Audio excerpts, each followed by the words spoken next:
عليكم ورحمة الله تعالى وبركاته. مرحبا بكم فيديو جديدة على قناتي قناة شيف جنان. اذا اليوم غادي ندير معكم واحد الفطيرة زوينة، يعني بحال بغيوش، وانما هي شكل اخر زوينة لذيذة بزاف، كتجي خفيفة بحال القطن. دونك لهاد الوصفة هذه بالنسبة للعجين غادي نحتاج هنايا عندي 600 غرام ديال الطحين. غادي نعبر لكم بالكيسان ديال العنبه باش تشوفوا، حيت ماشي كلشي عنده الميزان. هنايا عندي 400 ملل ديال الحليب، نص كاس ديال الزبده فايت، نص كاس واحد شي شويه، نص كاس ديال العنبه ديال الزبده مذوبه. هنايا عندي معلقه كبيره عامره ديال الخميره ديال الخبز، معلقه كبيره ديال السكر، شويه ديال الملحه وجوج بيضات. اذا هانتوما كما قلت لكم غادي نعبر لكم بكاس ديال العنبه الدقيق باش تعرفوا شحال بالضبط.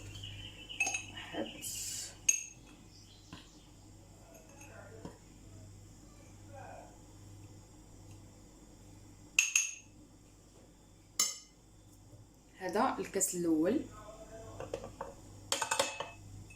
بعد اول حاجه غادي نبداو بها قبل ما ندوزو لهذا الشيء، هاد الخميره هذه غنديرها في وسط من الحليب ديالي على ما نعبر لكم الطحين باش تعرفوا شحال بالضبط.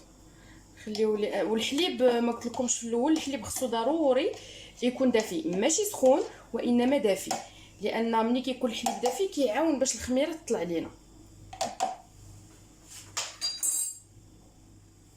اذا غادي نكمل معكم الدقيق.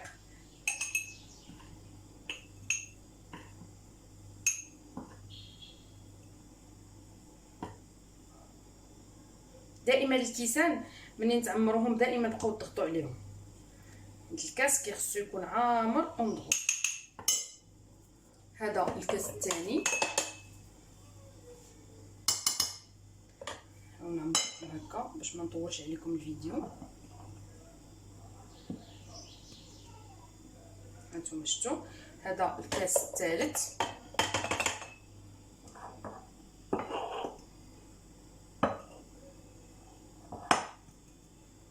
الكاس الثالث ها هو. هذا الرابع.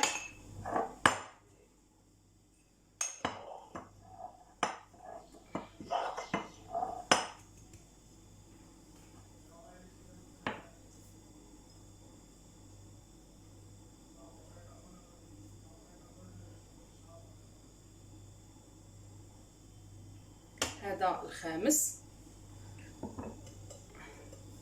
وواحد شويه معاهم.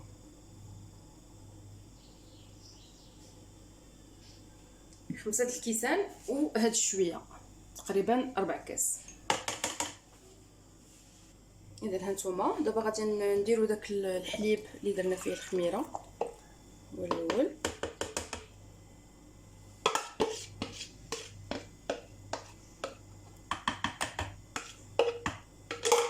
نضيفو داك الزبده حتى هي. هانتوما دابا غنضيفو داك السكر. نسيت ما قلت لكم بالنسبه للنوعيه ديال الدقيق ضروري كيخصها تكون نوعيه جيده. بالنسبه لهاد العجينه هذه دائما اللي كتكون بحال ديال البريوش ضروري كيخص الطحين يكون من النوعيه الجيده. دابا غنضيفو داك جوج بيضات، والبيض دائما يتغسل، لانه البيض الا ما تغسلش كتكون فيه واحد الماده اللي كتسبب لنا واحد المرض اللي كنسميوه لا سالمونيل. ضروري كيخصو يتغسل قبل ما نستخدموه. صافي دابا انا غادي نعجن هادشي كامل. هانتوما انا عجنت دابا العجينه في الاول، وانما جاتني شويه مرخوفه بزاف كتلصق بزاف شفتوا. اذا غادي نضيف عليها عاوتاني واحد 4 كاس ديال الدقيق، باش غادي يكون المجموع اللي استعملنا هو 620 غرام ديال الدقيق. صافي دابا غنجيب واحد لو بول، واحد الاناء فاش غادي ندير هاد العجينه ديالي اللي غندهنها مزيان بالزيت. ما تكثروش الزيت، غير المهم زعما مزيان، يعني دهنوا الجوانب ديالها كاملين باش العجينه ملي تخمر لكم ما تلصقلكمش في الجناب. صافي وهذه هي العجينه ديالي. هذا هو القوام ديالها، ضروري كيخصها تكون مرخوفه ضروري. نديرها في هذا لو بول هذا.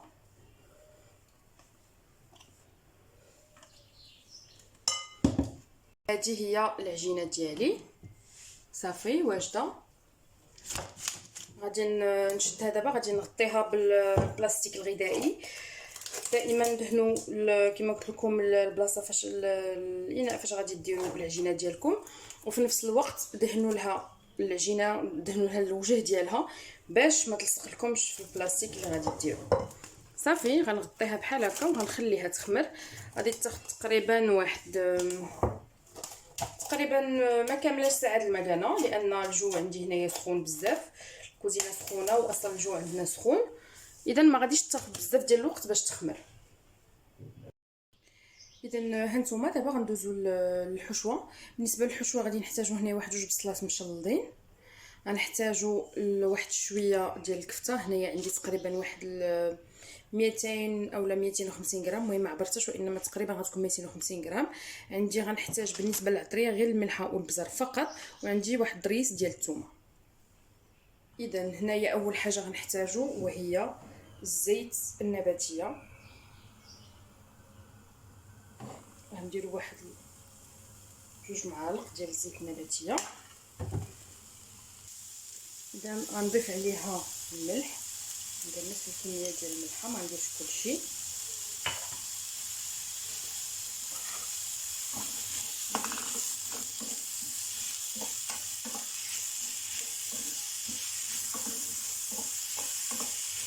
صافي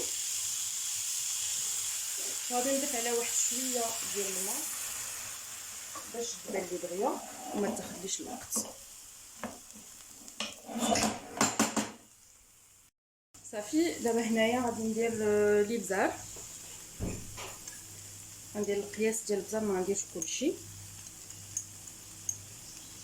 باش ما يجيش حار. باقي غندير شويه في الكفته وغندير شويه في لا بيشاميل اللي غادي نصاوب. صافي نخليها تزيد طيح مزيان حتى تولي صافي حتى تولي معلكه. عاد ديك الساعه نطفي عليها. صافي اذا هي البصله ديالي طاحت، صافي طابت، نحيدها وغادي نطيب دابا الكفته. دابا غادي ندير الكفته باش طيب. غنحتاج ندير فيها واحد المعلقه ديال زيت الزيتون.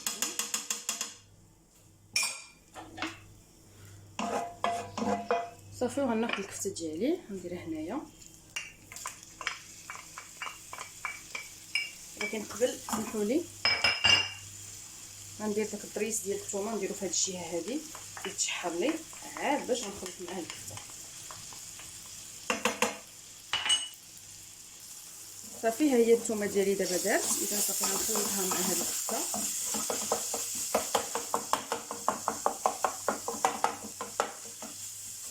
نضيف عليها دابا داك الابزار وغنضيف شويه ديال الملحه. صافي غنستمر بنفس الطريقه بحال هكا. كما كنقول لكم دائما الكفته بقاو تفتتوها بحال هكا، خلطوها مع داك القوام ديالها اللي درنا فيها.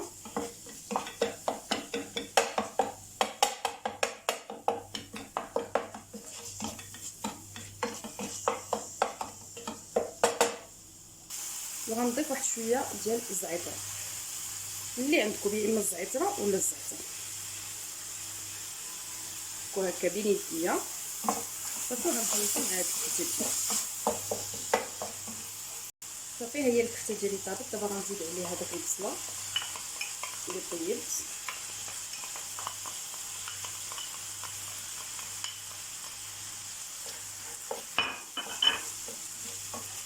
صافي دابا ها هي الحشوه ديالنا واجده. دابا غندوزو باش غادي نصاوبو الصلصه ديال البيشاميل اللي غندير ليها. اذا دابا بالنسبه للبيشاميل هانتوما عندي هنايا الثوم بودره، عندي شويه ديال الابزار وواحد شويه ديال الكوزه، غير واحد الرشيشه وشويه ديال الملحه. غادي نضيف عليها واحد معلقه كبيره عامره مزيان ديال المايزينا بهذا الشكل باش تجيكم ما تجيش خفيفه بزاف وما تجيش ثاني عاقده بزاف قاصحه. صافي وكاس كبير ديال الحليب، كاس كبير. نتوما نخلطوا دائما كما كنقول لكم واحد شويه باش ما كتكورناش بحال هكا. صافي دابا غادي نضيفو الحليب الاخر كامل.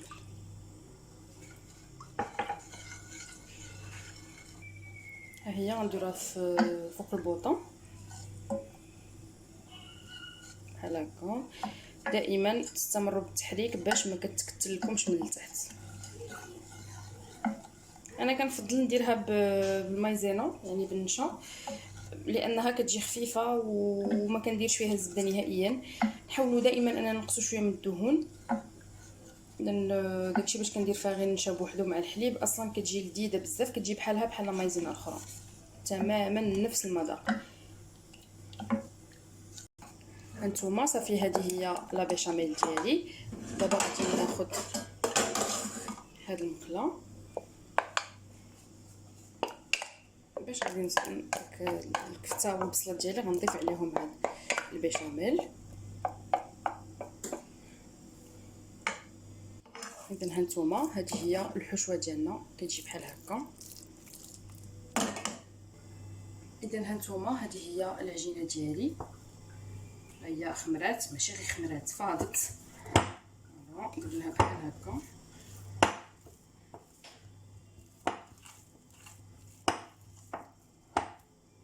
نديروا لها شي شويه ديال الدقيق هنايا باش ما تلصق ليناش. ضروري كيخص العجينه تجينا بحال هكا مرخيه بزاف باش سميتو البريوشه ديالنا تجينا زوينه، كتجي لذيذه وكتجي قطنيه ما كتجيش معجنه.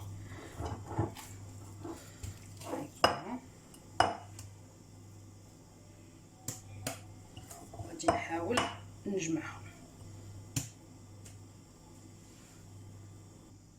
هذه هي العجينه هانتوما اللي حطيتها هنايا. دائما نديروا عليها الدقيق من وجهها وفي سطح العمل باش ما تعذبكمش. اذا دابا غادي نبداو على بركه الله. نحاولوا اننا نقادوها بحال هكا بهذا الشكل.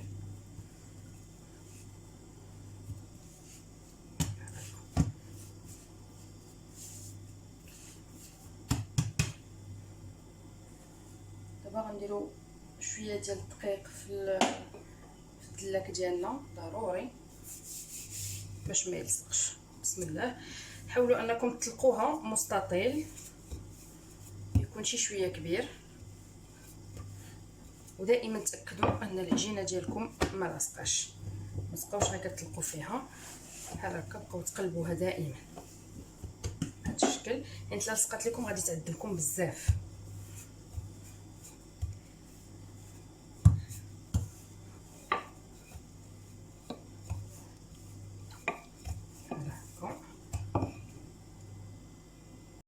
صافي هانتوما هكا خص العجينه تكون. ضروري ما ترققوها لانها كتخمر، ضروري ومؤكد ترققوها.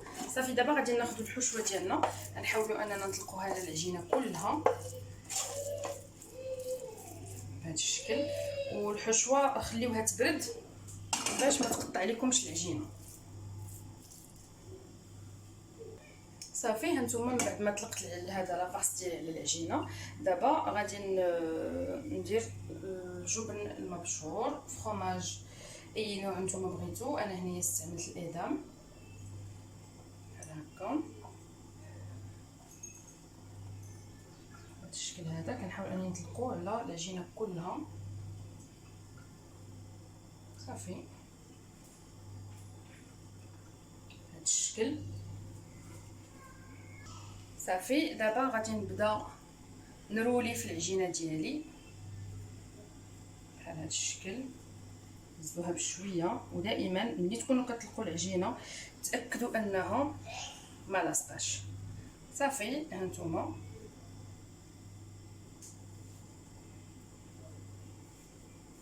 بحال هكا نبداو كنروليو فيها. راه لصقات ليا هنا شويه، غير واحد شويه.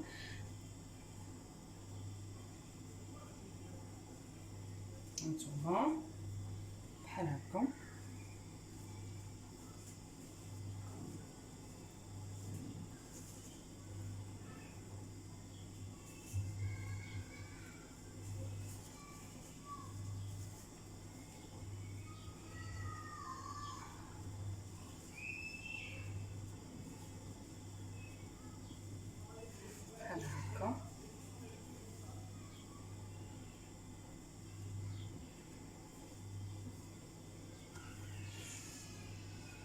هانتوما ملي درت هذا الحربول انا شديت لكم هذه القنطه حيت ما شدتش ليا الكاميرا البلاصه كامله، باش هذا الجنب هذا اللي تيكون هكا ضروري تحيدوه تقطعوه لان تيكون خاوي ما فيه حتى شي حاجه باش ما يعجل لكمش البريوشه ديالكم.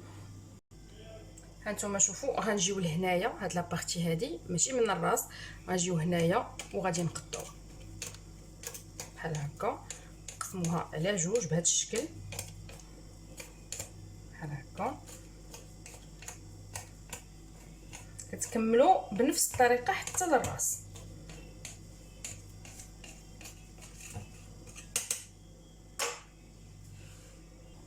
اذا هانتوما غتقبطوا هاد الجهه هادي بحال هكا، غتجيبوها هنايا بحال اللي غديروا واحد الضفيره بهذا الشكل بحال هكا ياكو، ومن بعد غتهزوا الجهه الاخرى حتى هي بهذا الشكل هذا شويه حتى تصدق معكم العمليه بحال هكا. شفتوا كيفاش نتوما كحزوا هادو لهنايا، غتشدوا عاوتاني نفس العمليه بحال هكا. هانتوما شفتوا، ودائما هاد البلاصه اللي قطعنا كيخصها تجي هي الفوقانيه، هي راه صعيبه شويه باش تصاوبوها ولكن حاولوا معاها راه كتجي زوينه. هانتوما بحال هكا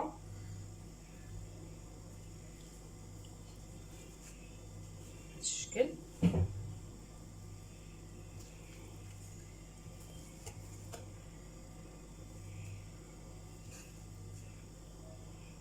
دابا هانتوما صافي ملي كملتها كلها غتشدوها وتبقاو دوروا فيها بحال هكا بحال شي محنشه بحال هكا بهذا الشكل.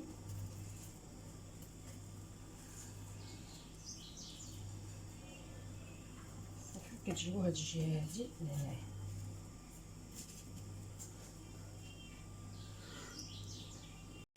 هانتوما كتجيب هاد الشكل هذا بحال هكا. غنديرها في امول اللي كيتحل من الجناب، ضروري ما دهنوه مزيان بالزبده، دهنوه مزيان باش ما تلصقش لكم. واللي متوفر عنده البابي كويسون يعني ورق الطبخ اللي عنده يديروا من التحت ويدهن الجوانب مزيان ضروري.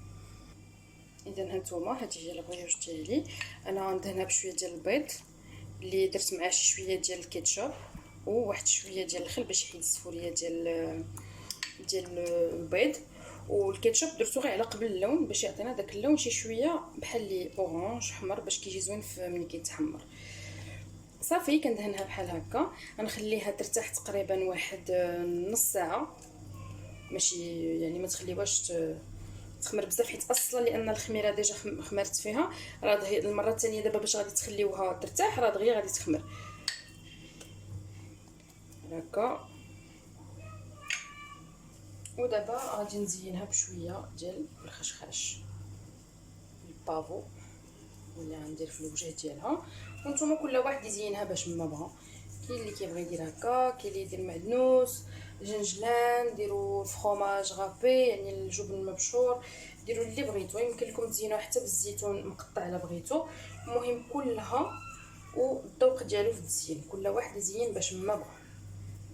دابا كما قلت لكم غنخليها ترتاح عاد باش غادي نقول لكم على شحال تدخلوها للفرن. اذا هانتوما هذه هي البريوشه ديالي صافي ها هي خمرات. دابا غادي ندخلها الفرن يكون مسخن مزيان على حراره مرتفعه يعني يكون سخون في الاول. من بعد ملي تدخلوها الفران هبطوا الحراره ما بين 170 و 180 على حسب الفران ديال كل وحده. المهم العافيه تكون بحال اللي غتطيبوا الكيك، اللي فرانها مجهد المهم راه غادي تعرف ليه، المهم خاص الحراره تكون بحال اللي غنطيبوا الكيك. غادي نخليها لمده واحد 40 دقيقه ومن بعد غادي نطلع عليها ونشوفها كي دايره. هانتوما هذه هي الفطيره ديالي، شوفوها كيفاش كتجي البغيوش ديالي كتجي غزاله. هانتوما انا قطعت ديجا هنا واحد الطريف باش نوريكم كيفاش كتجي. هانتوما شوفوا بالنسبه للطريقه ديال التقديم كل واحد وكيفاش كيبغي انه يقدمها وفاش يعني باش يزوقها وداكشي. هانتوما شوفوا عرفتي كتجي لذيذه بزاف. هانتوما كتجي غزاله وسورتو داك لاصوص بيشاميل اللي درنا ليها كتجي فيها لذيذه بزاف. هانتوما شوفوا كيفاش رطبه. كنتمنى انكم تجربوها، والفيديو ديال اليوم يكون عجبكم. ما تنساوش تدعمونا بالتعاليق وباللايكات، وتشتركوا الى اول مره كتشوفوا لا فيديو، وضغطوا على الزر ديال الجرس وفعلوه باش يوصلكم كل ما هو جديد. والى فيديو مقبله ان شاء الله الرحمن الرحيم.